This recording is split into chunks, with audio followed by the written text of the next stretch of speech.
नमस्कार, मी सौ अवंतिका हेमंत कदम. ज्ञानगंगा घरोघरी हे ब्रीदवाक्य घेऊन यशवंतराव चव्हाण महाराष्ट्र मुक्त विद्यापीठ अंतर्गत BEd अधिष्ठान अभ्यासक्रम EDU 405 शालेय विषयाचे अध्यापनशास्त्र मराठी या पाठ्यपुस्तकाचे आज आपण वाचन करूया. भाषण संभाषणातील दोष कमतरता.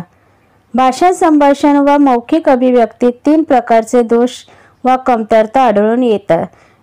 1. उच्चारणातील दोष. 2. अभिव्यक्तीच्या ढंगातील दोष. 3. चुकीचा तथ्यांश. उच्चारणातील दोष व कमतरता यामधील मुद्दे पाहूया. भाषिक ध्वनींचे व वळणांचे उच्चार प्रमाणितरित्या करता न येणे. उदाहरणार्थ श आणि श यातील फरक उच्चारणातून दाखविता न येणे. बऱ्याच जणांना ऋ आणि ज्ञ चा उच्चार नीट करता येत नाही किंवा नीट जमत नाही. काहींना चमच्यामधील च हा उच्चार च्या या उच्चारातील फरक नीटपणे करता येत नाही. जग व जहाज मधील ज चे उच्चार कोणाला नीटपणे करता येत नाही. बोबडे बोलणे. शब्द व वर्णाचा लहान मुलांसारखा उच्चार करणे. कधी कधी क, ख, च, छ, ट, ठ, त, थ, प, फ या कठोर व्यंजनांचा उच्चार नीटपणे करता येत नाही. बोबडे बोलणे अस्पष्ट असते, त्यामुळे ऐकणाऱ्यास अंदाज करावा लागतो. अडखळणे म्हणजे थांबत थांबत बोलणे. शब्दांची व अक्षरांची अनावश्यक पुनरावृत्ती करणे. उदाहरणार्थ प्रत्येक 1-2 वाक्यानंतर त्याचं असं आहे ना किंवा ची पुनरावृत्ती ऐकणाऱ्यास अकलनास त्रासदायक ठरू शकते. आवश्यकतेपेक्षा हळू आवाजात बोलणे. आवश्यकतेपेक्षा जास्त मोठ्या आवाजात बोलणे. नाकात बोलणे. प्रभावपूर्ण बोलता न येणे.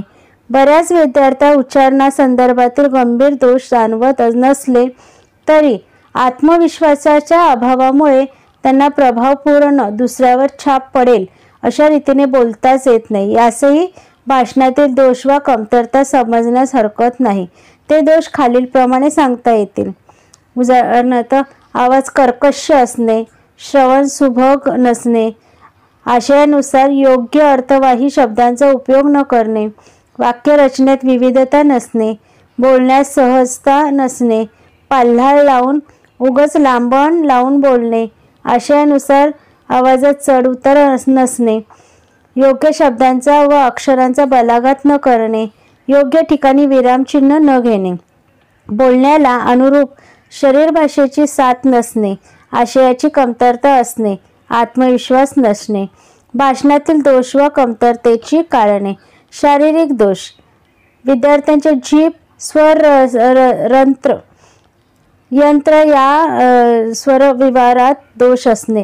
कौटुंबिक वा सामाजिक कारणे. विद्यार्थ्यांचे कुपोषण झालेले असेल त्याच्या कुटुंबातील इतर घटनांचा किंवा घटकांचा बोलण्याची ढब. मानसिक दौर्बल्य. त्यांच्या उच्चारणातील दुष्परिणाम. त्यांचे सवंगडी किंवा गल्लीत मित्रांची भाषा ज्या ढंगाची त्यांच्या उच्चारणात त्याचा प्रभाव जास्त प्रमाणात दिसून येतो. शाळेत अशुद्ध झालेले संस्कार म्हणजे शाळेत अशुद्ध उच्चारणाचे जे संस्कार झालेले असतात त्याबाबत येथेही मुद्दा येऊ शकतो.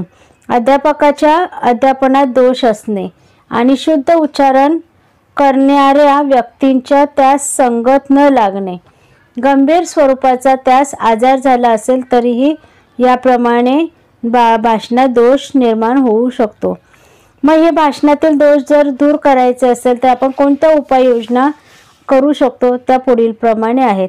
विद्यार्थ्यांची व्यक्तिगत पातळीवर परीक्षा घेऊन निरीक्षण करून असलेले दोष शोधून काढावेत आणि ते दूर करण्याचे प्रयत्न करावेत.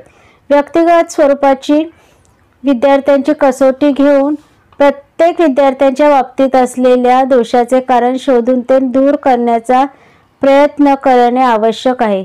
तसेच दृकश्राव्य साधनांच्या द्वारे विशेषतः भाषा प्रयोगशाळेच्या मदतीने सुधारात्मक विशेष शिक्षण देण्याची व्यवस्था करते. विद्यार्थ्यांना सातत्याने सुधारात्मक सराव देणे. भाषण किंवा संभाषण संबंधित दोष घालवण्यासाठी विद्यार्थ्यांना खास प्रशिक्षण देणे आवश्यक आहे. त्यांच्याकडून भरपूर सराव करून घेणे आवश्यक आहे. नाटक बसविताना दिग्दर्शक जसा प्रत्येकाकडून वारंवार व सातत्याने अभिनय करून घेतो त्याचप्रमाणे किंवा त्याच पद्धतीने प्रत्येक विद्यार्थ्यांकडून वैयक्तिक व काही बाबतीत सामूहिक सराव घेणे आवश्यक आहे. योग्य संदर्भ सुचविणे. दृष्टोत्पत्तीस आलेल्या चुका तत्काळ निदर्शनास आणून देऊन योग्य तो सुधारात्मक उपाय सराव करून घेणे आवश्यक आहे. वाचनाचे मूल्यमापन. वाचन ही एक संकीर्ण व गुंतागुंतीची प्रक्रिया आहे.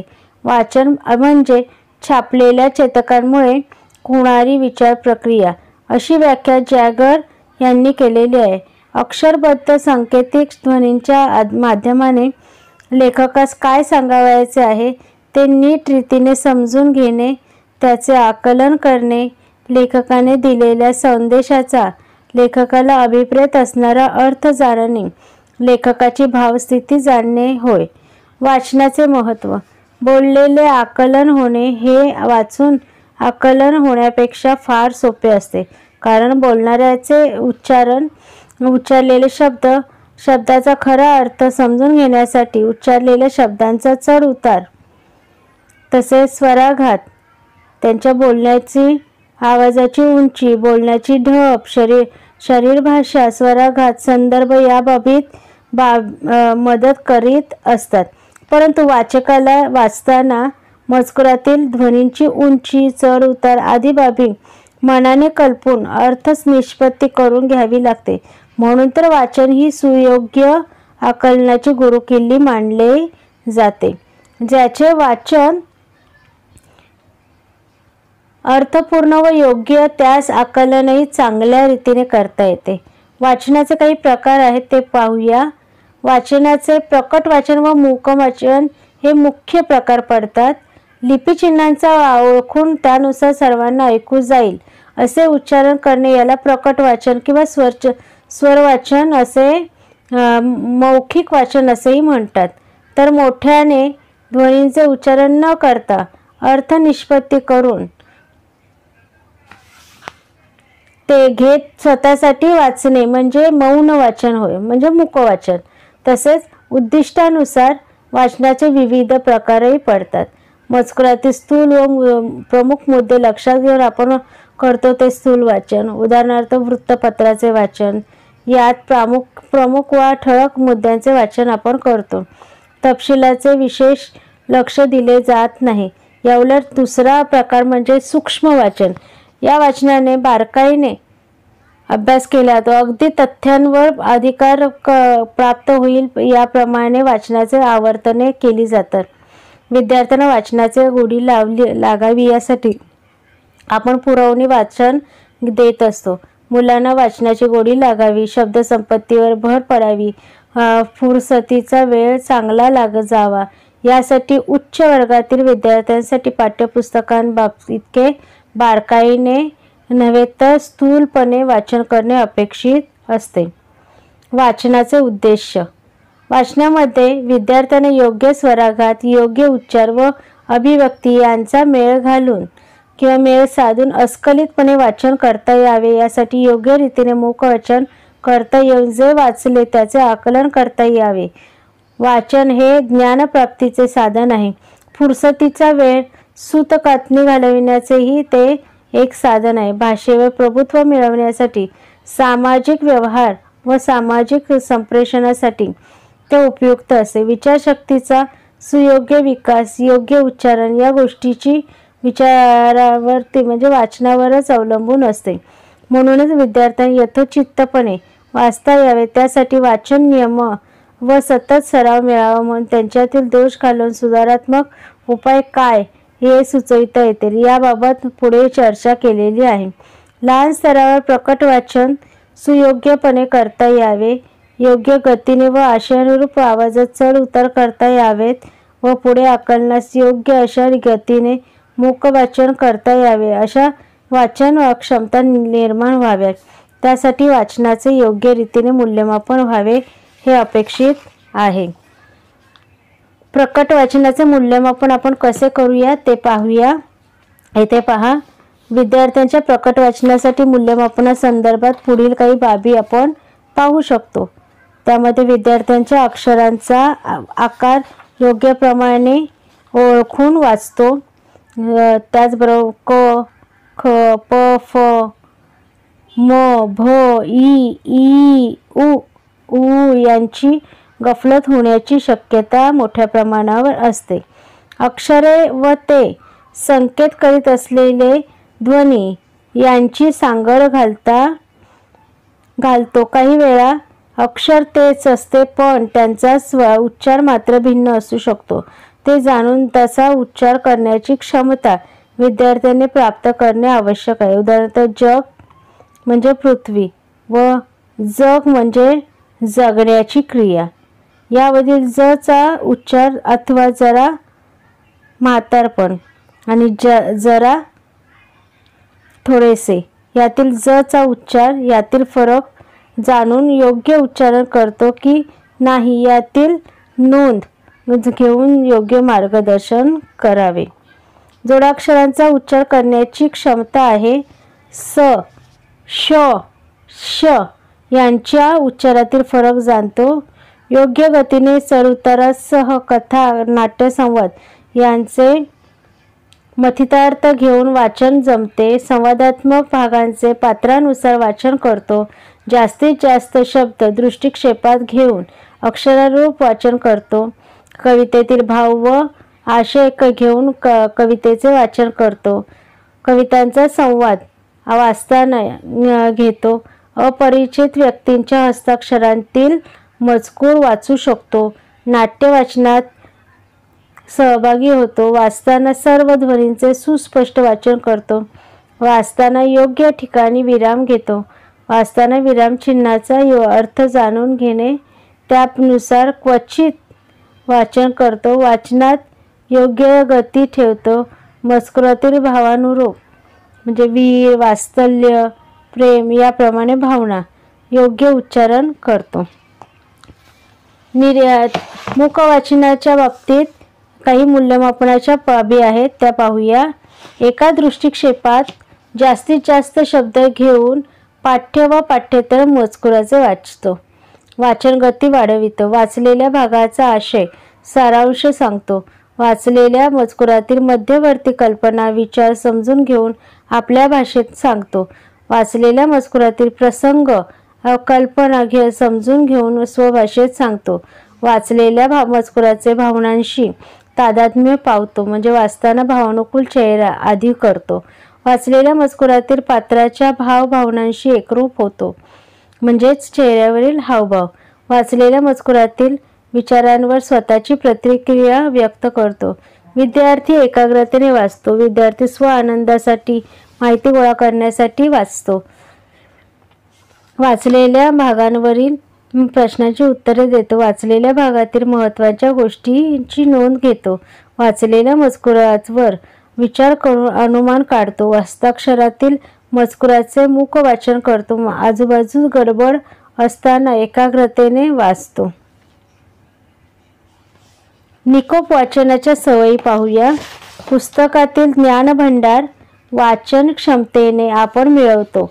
वाचनाच्या निकोप सवयी मुलांना लागाव्यात यासाठी किंवा या बाबीत आपणास दक्षता घेणे आवश्यक आहे. त्या सवयी पुढील प्रमाणे असू शकतात. मजकूर डोळ्यापासून योग्य अंतरावर धरून वाचावा. पुस्तक मुडपू नये. योग्य रीतीने बसून व उभे राहून वाचावे. फेऱ्या मारताना, झोपून व वाहनातून प्रवास चालू असताना वाचू नये.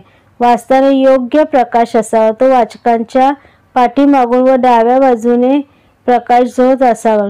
वाचताना अर्थ समजून योग्य वाचन करावे. पाने उलटताना थुंकी लावून पाने उलटू नये. पुस्तकावर काही लिहू नये. खुणा करू नये. वाचलेल्या मजकुराच्या व पुस्तकाच्या नावाची व लेखकांची नोंद करावी. पुस्तकाचे कव्हर घालावे. हे योग्य ठिकाणी ठेवावे. वाचताना योग्य शब्दांसह ठेवून वाचू नये. वाचलेल्या मजकुराबद्दल चिंतन व मनन करावे. प्रकट वाचनातील दोष. वरीलप्रमाणे चांगल्या सवयी वाचन सवयी लागाव्यात म्हणजे अनिष्ट सवयी घालाव्यात. तसेच वाचन कौशल्याचे वर्गात तसेच वर्गाबाहेरील विविध उपक्रमात सातत्याने मूल्यमापन करीत राहावे. वाचनाच्या संदर्भात पुढीलप्रमाणे हे दोष आढळू शकतात.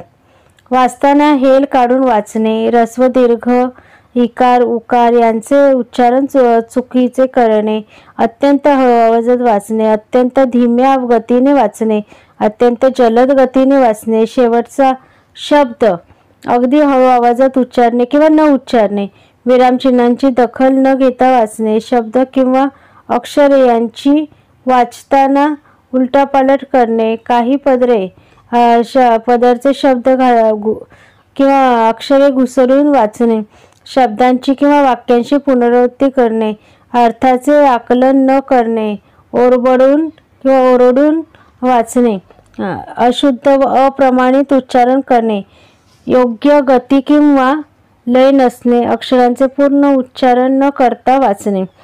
मौन वाचनातील दोष: ओठ हलवून वाचणे, शब्द अस्पष्ट उच्चारून वाचणे, लक्ष न देता वाचणे, पुटपुटत वाचणे, धीम्या गतीने वाचणे. सुधारात्मक उपाय: निदानात्मक कसोट्यांद्वारे प्रत्येक विद्यार्थी दोषाचे स्वरूप व त्याचे कारण शोधून ते दूर करण्याचे प्रयत्न करणे. कारण मानसिक भीती असेल तर बोलून वा समुपदेशाने ही भीती दूर करण्याचा प्रयत्न करणे. दृकश्राव्य साधनांची मदत घेऊन विद्यार्थ्यांच्या प्रकट वाचनाचा चांगला आदर्श ठेवणे. मनोगत वाचनाच्या आकलनाचे मूल्यमापन करणे व त्याच्या आधारावर विद्यार्थ्यांना वैयक्तिक पातळीवर मार्गदर्शन करणे. विद्यार्थ्याला वाचनात गोडी वाटेल असे अध्यापन करणे. विद्यार्थ्यांना वाचन साहित्य सहज रीतीने उपलब्ध करून देणे. वाचन विषयक विविध उपक्रम स्पर्धा यांचे आयोजन करणे. विद्यार्थ्यांच्या स्वर संयंत्रात दोष असेल तर डॉक्टरांच्या सल्ला घेण्यास भाग पाडणे. त्याचबरोबर पुस्तकाची छपाई योग्य रीतीने वाचण्यास सुलभ होईल अशा रीतीने करण्याची व्यवस्था करणे. छपाईत अक्षरांचा आकार, 2 शब्द किंवा 2 ओळींमधील अंतर हे योग्य आहे ना याची खात्री करणे. विद्यार्थ्यांशी सहानुभूतीने व प्रेमाने वागून वाचनाची योग्य सवय लावणे. लेखन हे आत्मविश्वासाचे प्रमुख साधन आहे. आपल्याला प्रिय व्यक्तीला आपल्या भावना वा विचार दूरवर असणाऱ्या कळविण्याचे सामर्थ्य लेखनासोबतच किंवा लेखन साहित्यातून सामावलेले आहे. व्यक्तीच्या जीवनात भाषण किंवा संभाषण असे महत्त्वाचे असेल ते लेखनही मोलाचे असते. लेखनाला प्रयत्नाने आत्मसात केली येते. लेखनाच्या बाबतीत प्रयत्नाने आत्मसात करता येईल. लेखनाच्या बाबतीत काहीतरी सांगण्यासारखे आपल्याजवळ असावे लागते. तसेच ते सांगण्याची आणि कळविण्याची तीव्र इच्छा असावी लागते आणि सांगण्याची लेखन क्षमताही असावी लागते. चांगले लेखन करू शकतो विद्यार्थी तर एकमेकांच्या काही ना काही सांगण्यास उत्सुक असते. हे चांगल्या प्रकारे समजते. त्याचबरोबर असे चांगल्या प्रकारे कसे सांगावे, ते कसे लिहावे हे सांगण्याची जबाबदारी शिक्षकांची असते. म्हणून लेखनासंबंधी योग्य मार्गदर्शन करण्याची नितांत गरज असते. लेखनाची तांत्रिक अंगे: चांगले लिहिणे हे जसे कौशल्य आहे त्याचप्रमाणे ही एक कला आहे. लेखनाद्वारे मनातील भावभावना आपण व्यक्त करीत असतो. लेखनात सुसंगतता, तार्किकता असावी लागते. त्याबरोबर साहित्य लेखन प्रकारानुसार शैली असावी लागते असे अपेक्षित आहे. तरी काही तांत्रिक जरी असेल तर विद्यार्थ्यांना ते आत्मसात झाली पाहिजेत. ते खालीलप्रमाणे आहे. अक्षरे फार मोठी वा फार बारीक नसावीत. अक्षरांवर शिरोरेषा असाव्यात. अक्षरे सुवाच्य, सुंदर, वळणदार व एका रेषेत असावी. 2 अक्षरे किंवा शब्द किंवा ओळी यांचे योग्य अंतर ठेवलेले असावे. लेखनात उचित गती असावी. तीव्र ती सातत्याने असावे. वरील तांत्रिक अंगांचे मूल्यमापन सतत व्हावेच. तसेच त्याबाबतीत विद्यार्थ्यांना प्रत्यक्ष मार्गदर्शन करून वरील तांत्रिक अंगे त्यांच्या सवय म्हणून मुरावीत. या तांत्रिक अंगांच्या बाबतीत विचार केल्यावर विविध प्रकारांबाबत विचारणा होऊ शकते. शालेय विद्यार्थ्यांकडून आपल्याला अनेक प्रकारे वाचन करून घेता असतो. प्रत्येक लेखन प्रकाराचे स्वतःचे एक खास वैशिष्ट्य असते. ते आत्मसात व्हावे म्हणून विद्यार्थ्यांना आपण मार्गदर्शन करणे अपेक्षित आहे. शाळा पातळीवर विविध लेखनाचे प्रकार कोणते आणि त्यावर विद्यार्थ्यांना प्रभुत्व मिळवता यावे म्हणून मार्गदर्शनाची दिशा सापडावी. यासाठी कशा प्रकारे मूल्यमापन करता येईल हे आपण पुढे पाहूया. लेखनाचे प्रकार व मूल्यमापन म्हणजे त्यामध्ये परिच्छेद लेखन व मूल्यमापन. या प्रकारच्या लेखनात एखादाच विचार, कल्पना वा भाव यांचे थोडक्यात पण परिणामकारक विवरण करण्यास सांगण्यात येते. परिच्छेद लेखनात विभिन्नता अंगाचा परामर्श न घेता एकाच प्रकाराचा अंगाचा परामर्श घ्यावा ही अपेक्षा असते. साधारणपणे दिलेल्या विषयावर एकाच परिच्छेदाचे लेखन अपेक्षित असते. यामध्ये प्रचलित पाठ्यपुस्तकातील खालीलप्रमाणे परिच्छेद लेखनाचे कार्य दिलेले आहेत ते पाहूया. इयत्ता 6वी साठी शालेय वस्तू भांडार कार्य जुने जाऊ द्या मरणा लागून थांबला तो संपला. इयत्ता 7वी महाराष्ट्र हा संतांचा देश आहे अभ्यासातील आनंद. भारत देश महान एक रम्य पहाट. 8वी शाळेची घंटा वाजली नाही तर एका देशभक्ताचे कार्य. 9वी मध्ये संगीताचे सामर्थ्य.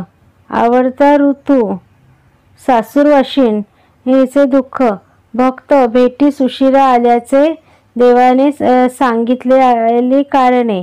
इयत्ता 10वी साठी माझ्यातील गुणदोष. हमालीचा जीवन व्यथा. वरील उदाहरणावरून लक्षात येते की हा लेखन प्रकार पाठ्यपुस्तकांवर आधारित असला तरी त्यात विद्यार्थ्यांच्या अभिव्यक्तीस वाव दिलेला आहे. या लेखन प्रकाराचे प्रमुख मूल्यमापन करता येईल. परिच्छेद लेखनात विचारांच्या अंगाचा परामर्श घेतला आहे. परिच्छेद लेखनातील मुद्दे सुसंगत व सलग आहेत. परिच्छेद लेखनात सुसंगतता आहे. एकच विषय मांडला आहे. विषय किंवा विचार पटवून देण्यासाठी अनेक प्रकारचे दाखले व उदाहरणे स्पष्टीकरणे दिलेली आहेत. थोडक्यात सारांश म्हणजे निष्कर्ष काढलेला आहे. कल्पना विस्तार व त्याचे मूल्यमापन पाहूया. अशा प्रकारच्या लेखनातून विद्यार्थ्यांच्या सर्जनशीलतेचा परिचय होतो. जे घडत नाही ते कल्पनेने रंगवून त्यात रममाण होण्याचा प्रयत्न असतो. जर तरची भाषा असते. विद्यार्थ्यास एक भूमिका दिली असते व त्या भूमिकेवरून कल्पना विस्ताराची माध्यमातून स्वतःचे विचार, भाव व दृष्टिकोन व्यक्त करत असत. उदाहरणार्थ मी राष्ट्रपती झालो तर. या प्रकारच्या लेखनाचे मूल्यमापन पुढीलप्रमाणे करता येईल. त्यामध्ये एक निरीक्षण दिलेल्या विषयाचे माध्यमातून कल्पनांचा व भरपूर वाव दिलेला आहे. लेखनात आलेल्या कल्पना हास्यास्पद आहेत. लेखनातील कल्पनेमधून आपल्या व्यक्तिगत इच्छा आकांक्षा व्यक्त केलेल्या आहेत. वस्तूची स्थितीपेक्षा वेगळ्या कल्पना व्यक्त झालेल्या आहेत. लेखनातून व्यक्तिगत अपेक्षा व्यक्त झालेल्या आहेत. लघुनिबंध व मूल्यमापन. लघुनिबंधामध्ये पहा. लघुनिबंधाचे स्वरूप निबंधापेक्षा वेगळे असते. निबंधात विषयाला प्राधान्य दिलेले असते तर लघुनिबंधात लिहिणाऱ्याच्या व्यक्तिमत्वाला प्राधान्य दिलेले असते. लघुनिबंधात हलक्या फुलक्या भाषांवर भाषेतून लेखन केले जाते. त्या लेखनाचा जीवनविषयक दृष्टिकोन तो एखाद्या कळेल व आकर्षक वाटेल अशा भाषेत मांडलेला असतो. या प्रकाराचे लेखन प्रचलित पाठ्यपुस्तकात पुढीलप्रमाणे करता येते. इयत्ता 6वी पावसाळा सकाळ. इयत्ता 7वी निसर्ग आपला मित्र. इयत्ता 8वी माझी आई. माझ्या आठवणीतील काही प्रसंग. विज्ञान युग म्हणून आपण भारत माझा देश आहे किंवा भारत माझा जगी महान. इयत्ता 9वीसाठी विदेशी वस्तूंचे धडे किंवा वेळ. आमचा तऱ्हेवाईक शेजारी.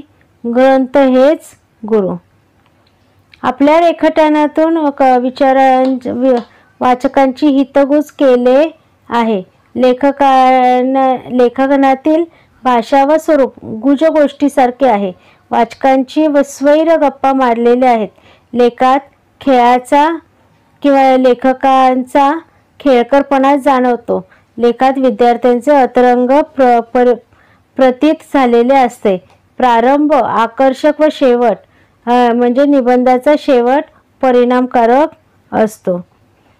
त्याचबरोबर मुलाखत व मूल्यमापन. विद्यार्थ्यांच्या जीवनातील सर्व क्षेत्रात मराठी भाषा प्रभावी असलेल्या करण्याची क्षमता विकसित करणे हे मराठी अध्यापनाचे उद्दिष्ट आहे. त्या उद्दिष्टाने मुलाखत लेखन हे उपयुक्त आहे. यासाठी मुलाखतीतून काही माहिती मिळवण्यासाठी काही सुस्पष्ट कल्पना आवश्यक असते. दुसऱ्याला हुलकवून बोलते करणे हे प्रश्नांच्या माध्यमातून साध्य व्हावे लागते. तसे मुलाखत देणाऱ्या संबंधित विषयांवर अनुकूल किंवा प्रतिकूल मते मांडली तरी त्यांच्याशी समरस होऊन त्यांची आवडी नोंद करणे जमवावे लागते. तसेच विषय सोडून भरकटत चाललेल्या मुलाखत देणाऱ्या व्यक्तीला प्रश्नांच्या माध्यमातून विषयाकडे वळवून त्या स्थिर ठेवण्याचे कसबही अपेक्षित असते. या प्रकारच्या लेखनामुळे विद्यार्थ्यांतील अभिव्यक्ती विकसित होते व दुसऱ्याशी बोलण्याचा बुजरेपणाही जातो. प्रचलित पाठ्यपुस्तकात खालील प्रकारचे विषय मुलाखतीसाठी दिल्याचे दिसून येते. इयत्ता 7वीसाठी पोस्टमनांची मुलाखत. एखादा छंद जोपासलेल्या आपल्या परिसरातील व्यक्तीची मुलाखत. इयत्ता 8वीसाठी संगीत शिक्षक व गायकाची मुलाखत. इयत्ता 9वीसाठी गावातील भजनी मंडळातील गायकाची मुलाखत, कवीची मुलाखत. इयत्ता 10वीतील परिसरातील स्वातंत्र्य सैनिकाची मुलाखत, बालकामगाराची मुलाखत. मुलाखत लेखन प्रकारचे मूल्यमापन. मुलाखतीतून कोणती माहिती मिळवायची याची सुस्पष्ट कल्पना येते. खुलवून बोलते करण्याची कसब जाणवते. विविध प्रश्न प्रकारातून मुलाखत देणाऱ्याचे मनोगत जाणून घेतले जाते. विविध स्वरूपाच्या प्रश्नांद्वारे मुलाखत देणाऱ्यांचे अंतरंग काढून घेण्याचे कौशल्य जाणवते. मुलाखत घेणाऱ्या व्यक्तींच्या मतांचा सादर स्वीकार केला जातो. मुलाखत देणाऱ्या व्यक्तींशी विनम्रतेने सुसंवाद साधतो. त्याचबरोबर मुलाखत देणारी व्यक्ती एखाद्या प्रकारचे उत्तर देण्यास टाळेल असेल व व्यतीत होत असेल तर त्याबद्दलचा आग्रह सोडतो. मुलाखतीतून मिळालेली माहिती अचूकपणे शब्दात केलेली असते. भरकट चाललेल्या मुलाखत देणाऱ्या व्यक्तीस प्रश्नांच्या माध्यमातून मूळ मुद्द्यावर आणतो. ध्वनिमुद्रित रूपाने मुलाखत घेतो. रसग्रहण लेखन व मूल्यमापन.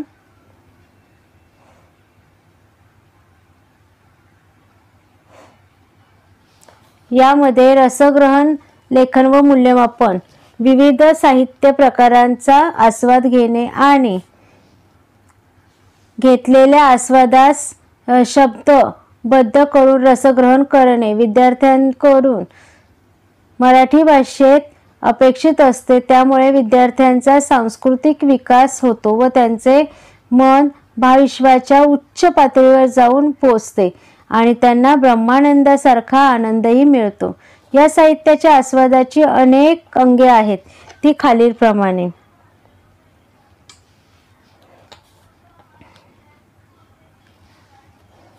शब्दसौंदर्य.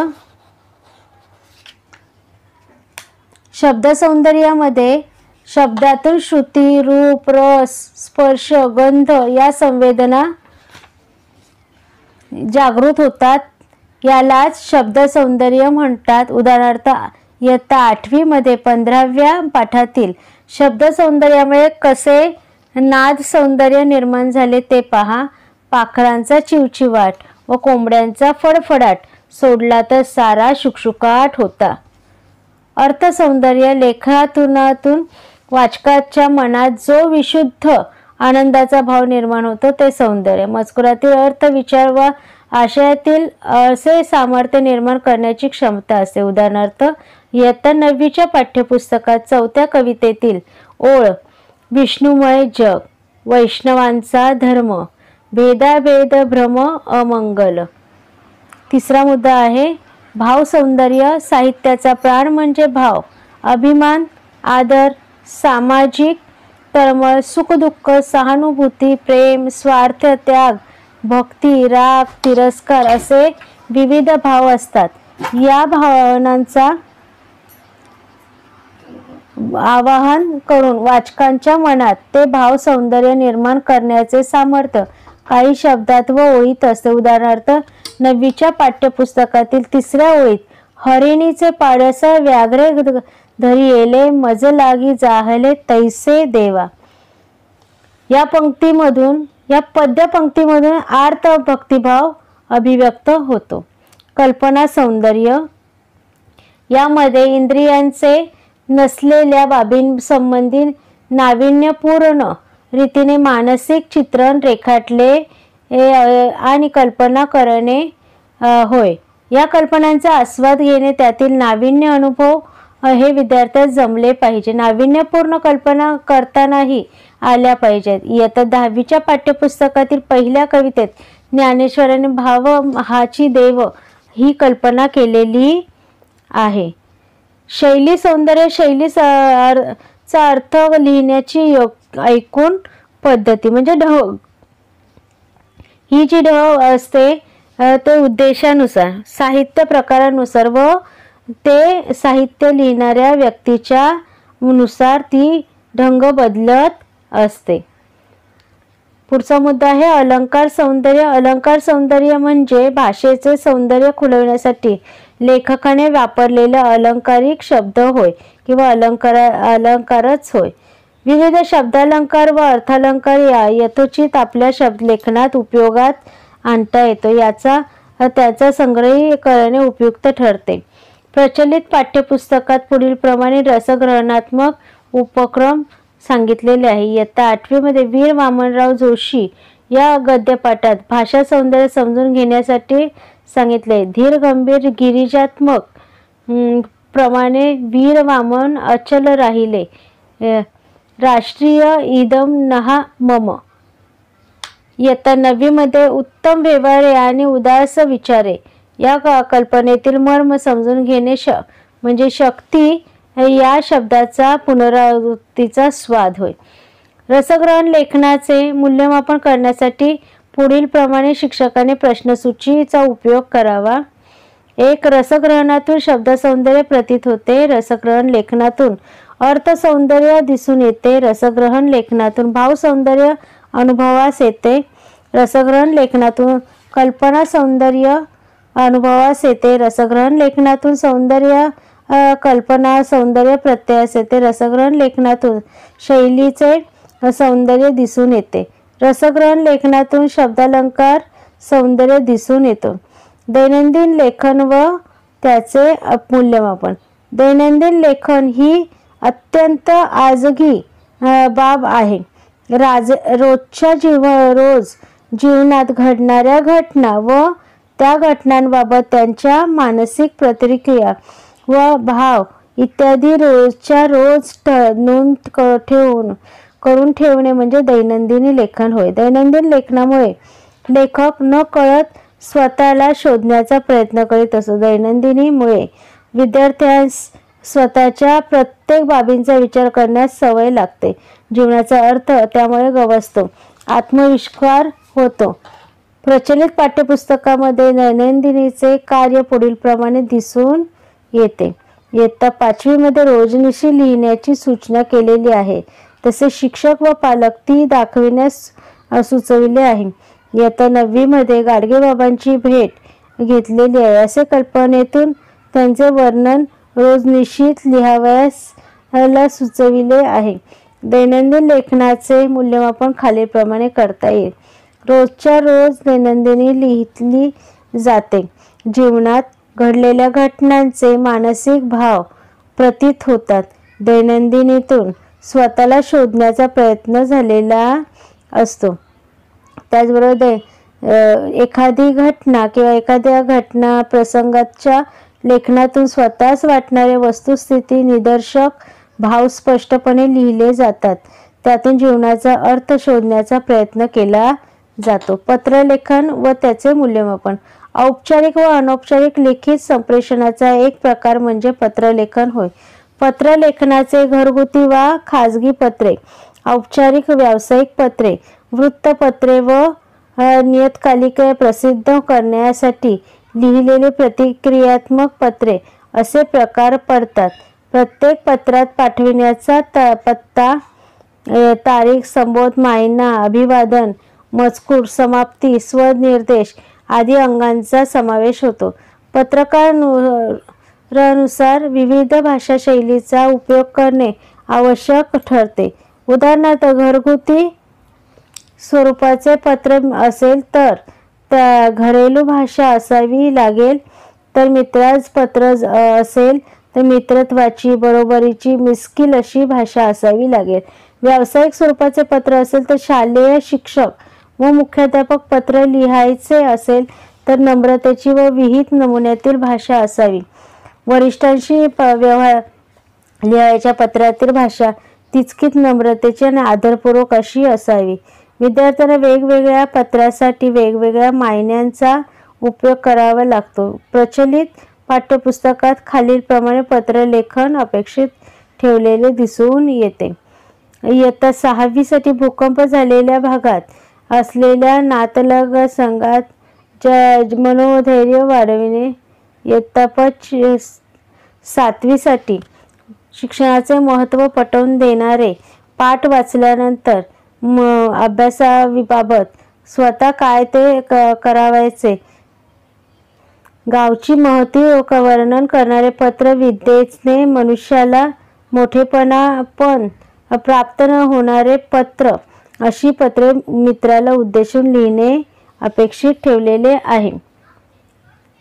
इयत्ता 8वी मध्ये गुलामीत सुख मानणाऱ्या इस्माला उद्देशून उपदेशात्मक पत्र. संकटात सापडलेल्या मित्रास आपण कसे वाचवले या संबंधी घरी लिहिलेले पत्र. इयत्ता 9वी वक्तृत्व स्पर्धेत प्रथम आलेल्या मित्राचे अभिनंदन करणारे पत्र. शालेय स्नेहसंमेलनात काव्य गायन करण्याची आवडत्या कवीला निमंत्रण देण्याची पत्र. इयत्ता 10वी साठी जंगलात घालविलेल्या एका वर्णन करणे. त्याबरोबर मित्रास पत्र. परगावी राहणाऱ्या धाकट्या भावास शाळेत व वसतिगृहात नीट राहण्याबद्दलचे पत्र. पत्रलेखनाच्या संदर्भात मूल्यमापन खालीलप्रमाणे करता येईल. पत्राची सुरुवात मांगल्य सूचक शब्दाने केलेली आहे का? पत्र लिहिणाऱ्याचा पत्ता, दिनांक स्पष्ट आहे. अभिवादन, मायना सुस्पष्टपणे व यथोचितपणे लिहिला आहे. पत्रातील मजकूर विषयानुरूप लिहिला आहे. ज्याला पत्र पाठविले आहे त्यास लेखक प्रत्यक्ष भेटल्यावर ज्या पद्धतीने बोलेल अशी भाषाशैली आहे. पत्र प्रकारानुसार भाषाशैलीत फरक आढळून येतो. पत्रातील मजकूर स्पष्ट आणि सुसंगतपणे आहे. पत्रातील लेखन पाल्हाळिक स्वरूपाचे आहे. पत्राचा समारोप यथोचितपणे केला आहे. पत्राच्या शेवटी लेखकाची स्वाक्षरी किंवा नाव आहे. ज्याला पत्र लिहिले त्याचा पत्ता, पिन कोड आदी सुस्पष्टपणे लिहिले आहे. लेखनाची तपासणी शिक्षकाला किचकट वाटणारी पण विद्यार्थ्यांच्या लेखन क्षमतेच्या विकासासंबंधी महत्त्वाची बाब म्हणजे लेखन तपासणी. लेखन तपासणी 3 स्तरावर असावी लागते. पहिला स्तर शुद्ध लेखनाचा, दुसरा स्तर शैलीचा, तर तिसरा स्तर आशयाच्या अचूकतेचा. विद्यार्थ्याच्या लेखनावर केवळ लाल रेषा मारण्यापेक्षा विद्यार्थ्यांचे नेमके काय चुकले हे दाखवण्यासाठी पुढील कोष्टकाप्रमाणे चिन्हांचा उपयोग करा. अर्थात प्रथम या चिन्हांचे अर्थ समजून घ्यावेत, म्हणजे त्यांना लेखन तपासणीच्या खुणांचे अर्थ कळतील व सुधारणा करण्यास प्रयत्न होतील. खूण पहा, त्याचा अर्थ शब्द जोडून लिहिणे, शब्द तोडून लिहिणे, अनुस्वार गाळणे, ऱ्हस्व दीर्घ दुरुस्ती, गाळलेले शब्द अर्थ लिहिणे, शब्द गाळणे, काना लिहिणे, अनुस्वार देणे, अक्षरी किंवा शब्दक्रम बदलावा, शब्दरचना दुरुस्त करावी, नवा परिच्छेद पाडणे, रफाळ देणे, विरामचिन्हे देणे. आता या ठिकाणी त्या प्रत्येकाचे नमुने दिलेले आहे. लेखनातील चुका किंवा दोष. विद्यार्थ्यांच्या लेखनातील चुका शुद्ध लेखनाच्या संदर्भात व आशयाच्या संदर्भातील लेखनातील चुका असू शकतात. शुद्ध लेखनात संबंधीच्या चुका काही प्रकारे पुढील प्रमाणे आहे. ऱ्हस्व दीर्घ इकार, ईकार, ऱ्हस्व दीर्घ याप्रमाणे उकार किंवा उकार, अनुस्वार, अनेक वचन अनुस्वार, इकारांत अकारांत अव्यये, वर्णांचा अयोग्य क्रम, उपांत ई व उ, उपांत ई व उ, दीर्घ स्वरांपूर्वक ई आणि उ, म्हणजे इथे चुना शब्द दिलेला आहे पहा. सामान्य रूप म्हणजे अंत्य आणि उपांत्य ई व उ ह्यामध्ये तत्सम भाव आहे. सामान्य रूप म्हणजे अंत्य आणि उपांत्य याच्यामध्ये दीर्घ ई आणि दीर्घ उ मराठीमध्ये याचा पहा. सामान्य रूप उपांत ई आणि उ तत्सम शब्द गीतेचा या शब्दांचा इथे अर्थ दाखवलेला आहे आणि अशुद्ध लेखन आणि शुद्ध लेखन यानुसार दाखवलेले आहे. कंसात दिले ते शुद्ध लेखन आहेत. वरील शुद्ध लेखनाप्रमाणे विरामचिन्हे, जोडाक्षरे, सामाजिक शब्द, वाक्यरचना इत्यादी अनेक प्रकारच्या चुका होतात. या सर्व चुका चर्चा करणे विस्तार भयास्तव कठीण आहे. आशयाबाबत चुका, अयोग्य शब्दांची निवड, योग्य माहिती नसणे, अपुरे वा चुकीचे शब्द आकलन होणे अशा स्वरूपाच्या असू शकतात. दोषाची कारणे. विद्यार्थ्यांच्या लेखनातील चुका किंवा दोष किंवा कमतरता याची सर्वसामान्य कारणे खालीलप्रमाणे असू शकतात. शारीरिक दोष. काही वेळा विद्यार्थ्यांना लेखनाचे साहित्य म्हणजे पेन पेन्सिल नीट धरता येत नाही. काही वेळा दृष्टीदोष सुद्धा असू शकतो. मानसिक दोष. काही विद्यार्थ्यांच्या मानसिक बौद्धिक विकास आवश्यक तेवढ्या प्रमाणात झालेला नसतो. काही वेळा काही मुले मतिमंद असू शकतात. योग्य नमुन्याचा अभाव. ज्यांचे अनुकरण करावयाचे तेच दोषपूर्ण असेल तर चुकांचे प्रकार अधिक संभवतात. शिक्षकाचे सदोष अध्यापन. विद्यार्थ्यास अभ्यासात रुची नसणे. अभ्यासात रुची नसेल तर लेखनात कार्यातीलही अनेक प्रकारचे दोष निर्माण होऊ शकतात. लेखन साहित्याचा अभाव. लेखन कार्याचा विकास होण्यासाठी ज्या साहित्याची गरज असते, उदाहरणार्थ चांगले पेन, वही, चांगल्या प्रकारचा कागद आदी, ते पुरेशा चांगल्या प्रकारचे व पुरेशा प्रमाणात मिळाले नाही तरीही लेखन दोष संभवतो. घरी योग्य वातावरण नसणे, विशेषतः सामाजिक, विशेषतः आर्थिक व अन्य कारणांमुळे मागासलेल्या स्वरूपाचे अनेक कुटुंबे अजूनही भारतात आहेत. त्या घरामध्ये शिक्षणास पोषक वातावरण नसते. त्याचाही परिणाम विद्यार्थ्यांच्या शिक्षणावर तसेच लेखन कार्यावरही होऊ शकतो. पुरेशी प्रेरणा नसणे. शिकण्याची प्रेरणा नसेल तर विद्यार्थी अध्ययन ते कसे करणार? अशी प्रेरणा न मिळाल्याने विद्यार्थ्यात लेखनाचे अनेक दोष आढळून येतात. शिक्षकांनी ही बाब प्राधान्यक्रमाने लक्षात ठेवणे आवश्यक आहे.